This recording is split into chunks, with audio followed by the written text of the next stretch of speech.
guys! Good afternoon! Today is a Sunday pala. Alas 5 na, eksakto. And punta tayo ng Galleria today. Yung lipstick na ako. Gamit ko yung Meet Matthews ulit na From the Balm. Shade nito ay Charming. Yan. Medyo madilim lang kasi so parang masyado siyang dark sa camera. Hindi ko lang po napapansin nyo pero yung boses ko hindi pa siya okay. At kasakit tayo nitong mga nakarang araw. Pero hindi naman malala. More on ano lang, sipon, konting ubo, and konting parang sinat, ganun. So, hindi ako nakapag-vlog ng ilang araw. Medyo nagre-recover pa tayo. Okay na. Mas okay na yung feeling ko today. Hindi na ako na ganun ng buhok ko. Gaganon ko sana pero wag na. Okay na yan. Para makalis na kami. So, gusto kong kumain sa Din Tai Fung. Tagal na rin nung lasa nakakain ko. Parang last year pa ata. So, parang yun yung kine-crave ko. Naalala ko yung ano nila, yung noodles. So, dun tayo. Medyo mainit na nung mga nakarang araw pero tingnan natin. Paggabi naman na, so sana medyo okay na sa labas. Okay. Not bad. Not bad pa. And then, ito lang yung aking outfit. Yan. Ito lang yung suot ko. Naka-pants lang. And then, itong blouse na to na naman. Laging ito na rin yung ginagamit ko. Actually, hindi ko lang kung gagamitin ko ulit yung red na doll shoes last time. Wait, try ko nga. Ito yung from Timo. Try ko nga kung okay siya sa suot ko.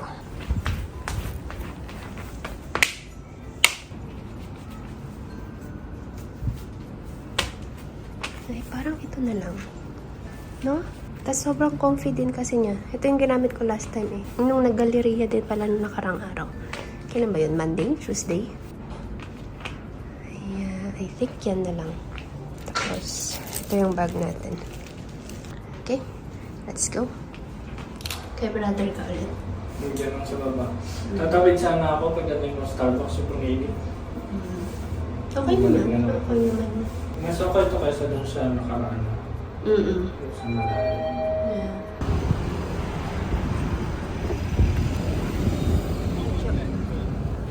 Dito na kami sa Galleria, guys. Sa Paul. Antay lang namin yung coffee namin. Ayun.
Dito na kami sa Zara pala, guys.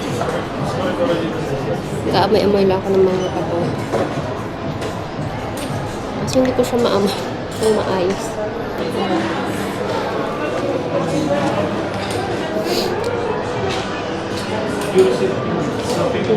May cherry. Kasi hindi sila nakasale. Walay. Walang sale.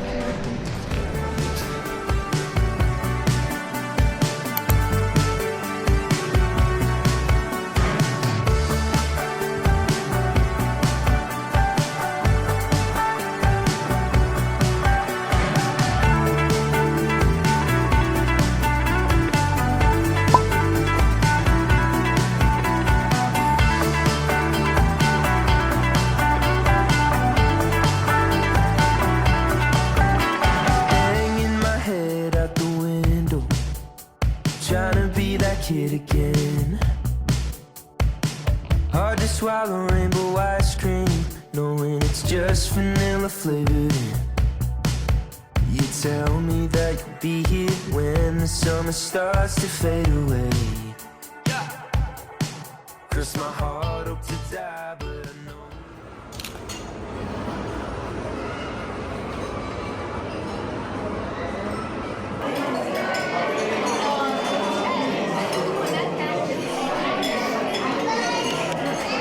Gusto mo ng pink dragon or hibiscus sunrise? Natry na natin itong hibiscus last time. Ito naman. Anything.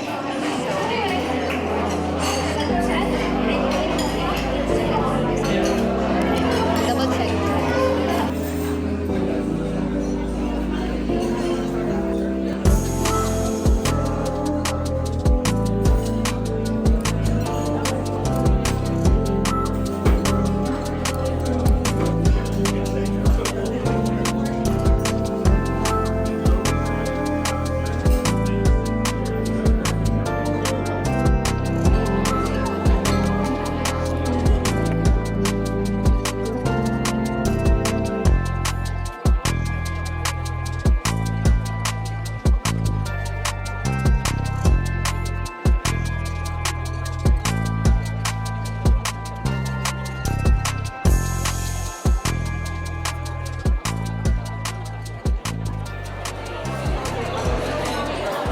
Masarap din yan.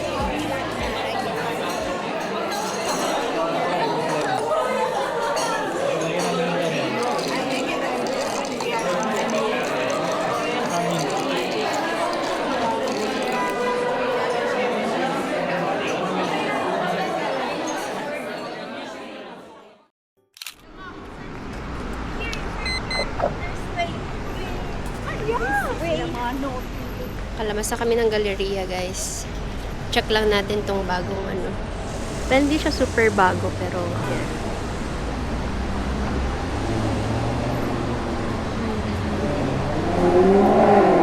Pwede ito mambay dito. Medyo mainit na nga lang.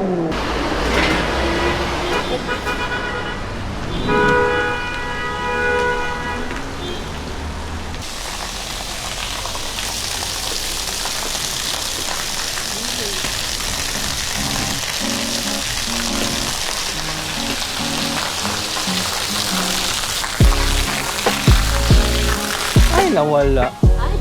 Oh, nipya. Ayan na, ayan na. Nakasakit na. Ayan na. Okay, go. Go.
naman kami ng Big Mart.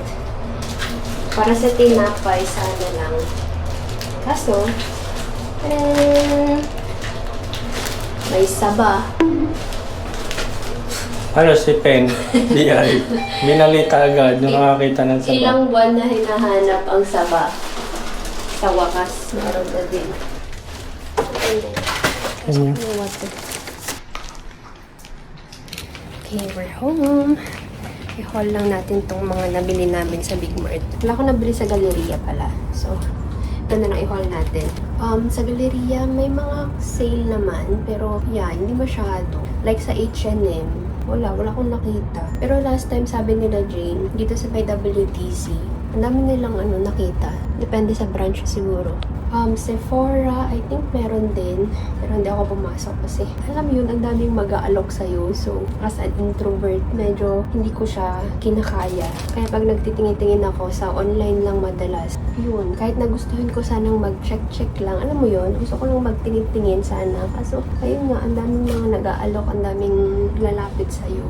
But anyway, yun, wala akong nabili sa Galleria. Yan, sa Big Mart, bumili ako ng gatas, Bear Brand.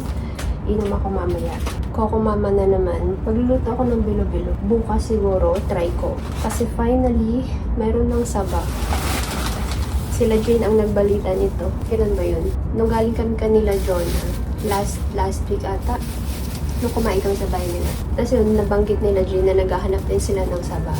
Tapos ang tagal nga wala. Sabi ko, ako Faye, naghahanap ako ng saba kasi gusto ko sana magbilo-bilo. Kahapon ata or nung isang araw, nag-send sila sa GC. Na ayun nga, meron ng saba sa Big Mart. Buti meron tayong naabutan today. Well, actually, madami pa. Tapos yung mga gulay na natira ngayon, mga ganda. I think kaka-deliver lang. Pero yeah, I'm so happy dyan sa saba na yan. Kumuha na ako ng 10 ata to. And then, meron doon naka-sale na crab balls. Ito, masarap siya. Yan, glutinous rice flour, product of Thailand. I think na-try ko na rin to last time. Parang naalala ko tong packaging na to. Tapos, ito pala, tinapay. And then, isang kamote. Tapos, madaming sitaw. Ang ganda ng sitaw nila. Tapos, ang haba pa. So, tinamihan ko na.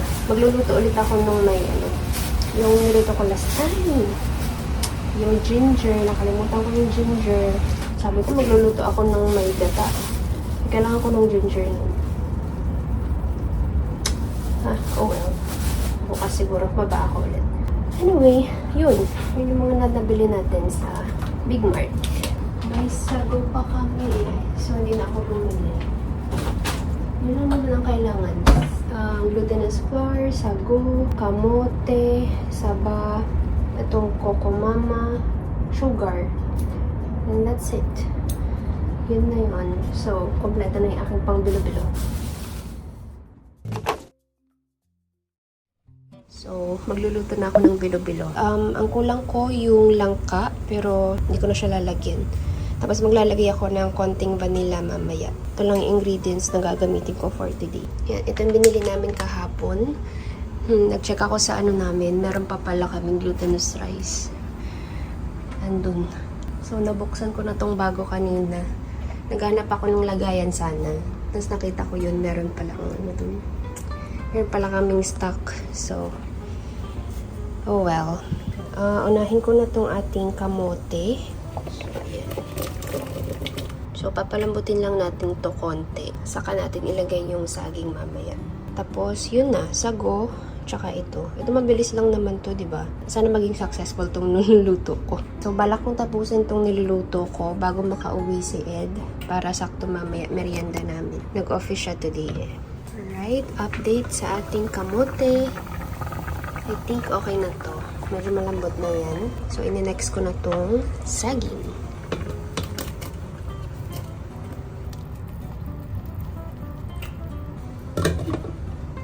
Ito pala yung ulam namin mamaya. Taran! Ito ulit. Alam nyo, naging favorite na namin to na Ed. Napapadami talaga yung kain namin pag ito yung ulam. Dami ata nung sago na naluto ko. Guys, hindi ko alam kung tama tong ginagawa ko. Bahala na.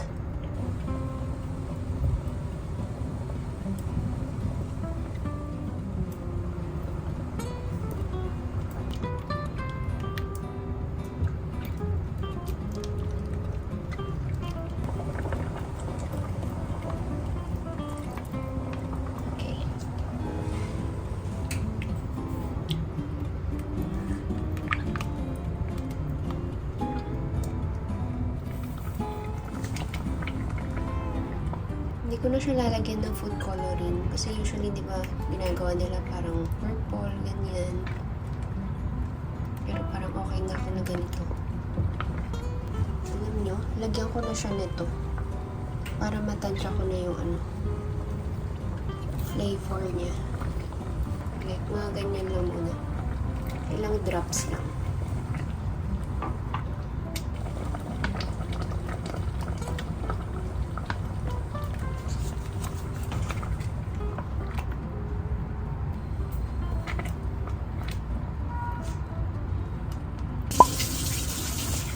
Tikman mo nga. Ano yung for this afternoon? Kung makayahan ko sila doon na.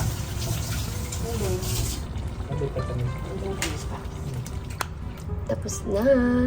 Tinikman kong masarap siya. So, ayan. By the way, in-invite namin pala sila. Pero hindi ko sure kung makapunta sila kasi biglaan lang yung invite. Kasi parang ang dami kong naluto. Hindi man namin ito mauubos.